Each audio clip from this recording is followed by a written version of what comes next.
আসসালামু আলাইকুম প্রিয় শিক্ষার্থী বন্ধুরা, তোমরা সবাই কেমন আছো? আশা করি সবাই ভালো আছো, সুস্থ আছো। আলহামদুলিল্লাহ, আমিও ভালো আছি। শিক্ষার্থী বন্ধুরা, আবারও চলে আসলাম তোমাদের মাঝে আর একটা সাধারণ জ্ঞানের ক্লাস নিয়ে। আজকের এই ক্লাসে আলোচনা করব আমাদের বাংলাদেশে প্রচলিত নোট কয় ধরনের রয়েছে এবং সেই নোটগুলোর মধ্যে সরকারি নোট কয়টি এবং ব্যাংক নোট কয়টি। আর আমাদের বাংলাদেশে 200 টাকার নোট যে আসছে, এই 200 টাকার নোট কবে চালু হয় সে বিষয় সম্পর্কে আজকের এই ক্লাসে আলোচনা থাকবে। চলে যাচ্ছি মূল পড়ায়। শিক্ষার্থী বন্ধুরা, সবাই স্ক্রিনে দেখে ফলো করো। আমাদের দেশে অর্থাৎ বাংলাদেশে বর্তমানে প্রচলিত নোট 10 ধরনের রয়েছে। সেগুলো হচ্ছে 1 টাকার নোট, 2 টাকার নোট, 5 টাকার নোট, 10 টাকার নোট, 20 টাকার নোট, 50 টাকার নোট, 100 টাকার নোট, 200 টাকার নোট, 500 টাকার নোট এবং 1000 টাকার নোট। আমরা একটু গুনে দেখি। 1 2 3 4 5 6 7 8 9 10।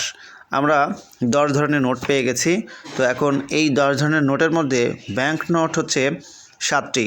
10 টাকা, 20 টাকা, 50 টাকা, 100 টাকা, 200 টাকা, 500 টাকা এবং 1000 টাকার নোট। এগুলো হচ্ছে ব্যাংক নোট।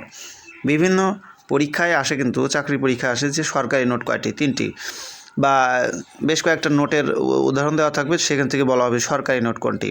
তোমরা মনে রাখবে 1 টাকা, 2 টাকা এবং 5 টাকার নোট হলো সরকারি নোট, ঠিক আছে? এখন আমরা আরও একটু জেনে আসি তথ্য। সম্প্রতি বাজারে আসে নতুন একটা নোট, সেটা হচ্ছে 200 টাকার নোট। এই 200 টাকার নোট বাজারে আসে কিন্তু 18 মার্চ 2020 সালে এবং এর উদ্বোধন করা হয় 17 মার্চ 2020। তো শিক্ষার্থী বন্ধুরা, এখন নিচে তোমরা দেখো কিছু নোট রয়েছে। এই যে ব্যাংক নোট 7টা, 20 টাকা, 10 টাকা, 20 টাকা, 50 টাকা, 100 টাকা, 200 টাকা, 500 টাকা ও 1000 টাকা। এটা কিন্তু ব্যাংক নোট। অপরদিকে সরকারি নোট 3টা রয়েছে, 1 টাকা, 2 টাকা ও 5 টাকা। তো এইখানেই ক্লাসটা শেষ হচ্ছে। ক্লাসটি যদি তোমাদের ভালো লাগে অবশ্যই একটা লাইক দিয়ে দিও, পারলে তোমাদের বন্ধুদের মাঝে তোমরা শেয়ার করে দিও।